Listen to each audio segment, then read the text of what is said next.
প্রতিদিন কাজ শেষ করে আমার বাসায় ফিরতে ফিরতে কোনোদিন 10টা, কোনোদিন 11টা, কোনোদিন 12টা বাজে। প্রতিদিনের মতো আমি আজকেও বাসায় ফিরলাম, কিন্তু আমি আজকে বাসায় ফিরে তো অবাক। কারণ আজকে আমাকে সারপ্রাইজ দিয়ে দিল।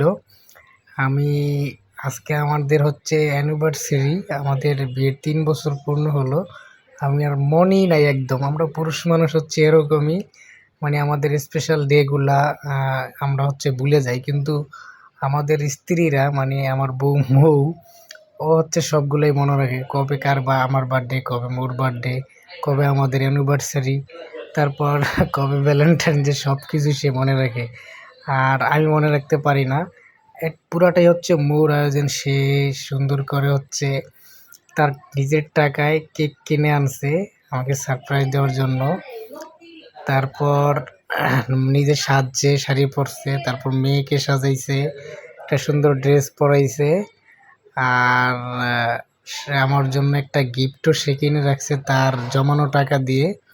আসলে সে যে গিফটটা কিনছে, হোক সেটা যত দামেরই হোক, কম হোক বেশি হোক, কিন্তু তার যে একটা দেওয়ার ইচ্ছা, তার জমানো টাকা দিয়ে যে সে দিছে, এটাই হচ্ছে আমাদের, মানে আমরা হাজব্যান্ড আর স্ত্রীর কাছ থেকে এটা পেলেই অনেক খুশি হই। আর আমিও অনেক খুশি হয়েছি মোর কাছ থেকে গিফট পেয়ে।